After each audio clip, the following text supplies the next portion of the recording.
Hello and welcome to an episode of Beyond NSU. I am your host, Zion, and today I am here with Dr. Terry Marsh. Dr. Marsh graduated from Norfolk State in 2006, then came back to teach here at his alma mater. Today, we'll get into his journey before and after graduation. All right, so let's just get started with it. What made you even come to Norfolk State? How did you get here? Where were you from? Where are you from originally? Well, originally I grew up in Hampton Roads area, grew up in Norfolk and Chesapeake, graduated from Great Bridge High School. My motivation for coming here was initially I came as a student athlete, and I placed more emphasis on the athlete than student. Usually that's how it goes. First couple of semesters weren't very good, but I had a good time. However, my mother also taught here, and I knew that at some point I wanted to come back, complete my degree, and Good stuff. after working in the field, realized that maybe I had something to offer students.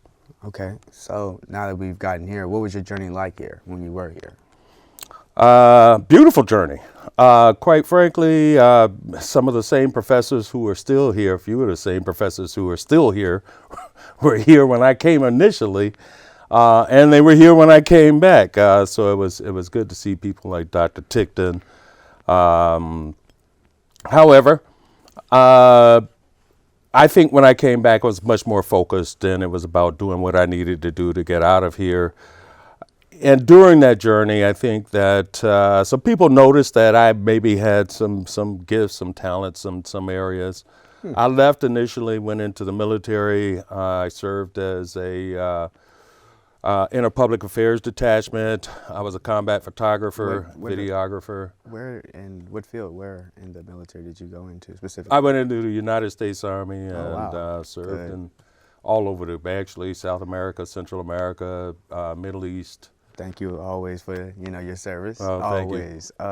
So let's get into what is it like transferring from maybe being from the field to being a professor, like getting straight out in the field, graduating, and then saying, okay, I want to come back and Well, it was an adjustment. It was an adjustment. There are a number of things that I became used to with working. I spent a lot of time at CBS television and worked in different parts of the country. And it was an adjustment going from commercial television to academia. And I'm not so sure that I was extremely comfortable with that adjustment initially, but I learned how things work, and it's kind of like, once you go into the military, in order to be successful, you have to kind of follow how things work. I did the same thing. One of my goals, though, and I think one of the great inspirations for me was I happened to be working at a station in Rochester, New York, and everybody thinks of New York as New York City. Right. But once you get outside of New York City, you don't see much of us. True. And when I was at Rochester, I think the thing that I was most disappointed with was the fact that, unlike this area, there was no one black on air. And I wanted to change that. I think one of the most difficult things for me was interviewing a young man.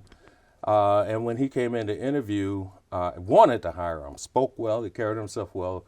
The problem was he didn't have much experience, knew nothing about editing.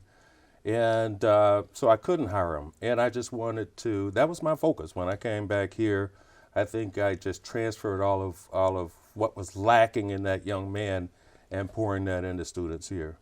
Awesome. So what was your photography experience like? Just learning, getting into that field of just taking shots? I started shooting when I was in high school. Okay. And I developed a passion for it in high school. When I went into the military, I knew I wanted to be in media some kind of way. And I just enjoyed shooting. What it gave me was an opportunity to experience almost everybody else's job without actually having to do that.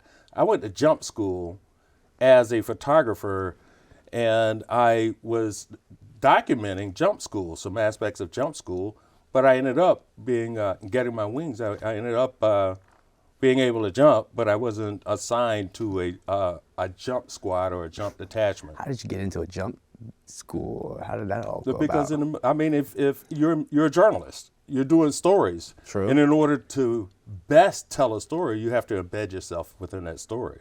Oh, wow. So I did a three-part series on my experience in jump school. Awesome.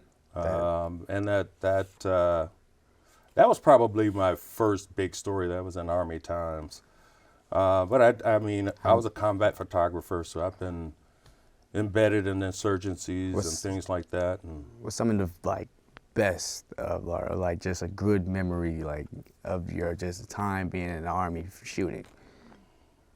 I don't know if it was my best memory, but it's certainly my most memorable one. And that was I was on the skids of a helicopter hanging out. We were doing topography, shooting land, shooting the landscape so that we could send intel back.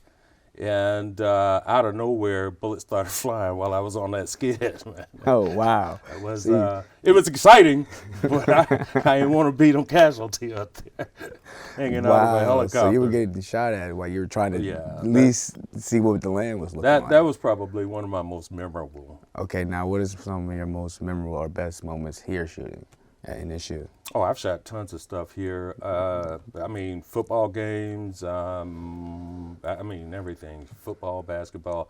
I think probably my best experience here is teaching students how to shoot. The rule of thirds, teaching them how, framing, cropping, things like that. What a good picture is. One of the unfortunate things, and you guys have all the best technology in the world, I wish when I was coming up that we could edit a picture on a computer. We had to go into a dark room. Oh, wow. But you guys have the best technology in the world. The problem is most of you grow up shooting selfies, which is, it's not really photography. It's taking a picture. So knowing what a good image is, how to frame that image, knowing what the context of the image is. I think probably one of the things that I learned was shooting images to sell, as opposed to just shooting images to sit on in a external drive somewhere and never use again.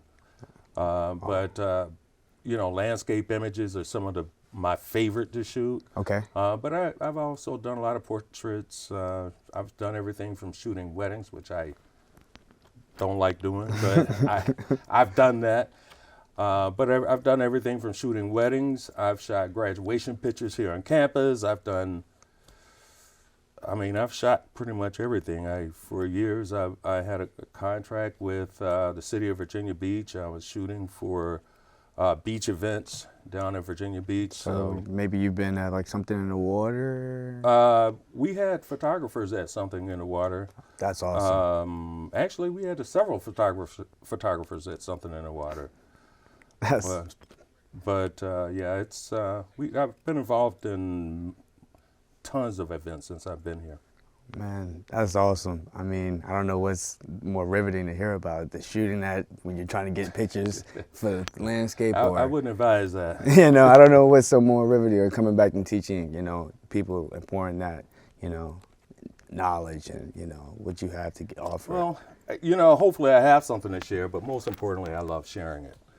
And the students that know me and work with me, I think, know that I'm sincere about sharing whatever I have. Awesome. Well, unfortunately, this is all the time we have to talk today. I want to thank you, Dr. Marsh, for being here with us today, and I want to thank you all for watching. I'm your host, Zion. I will see you next time on another episode of Beyond an Issue.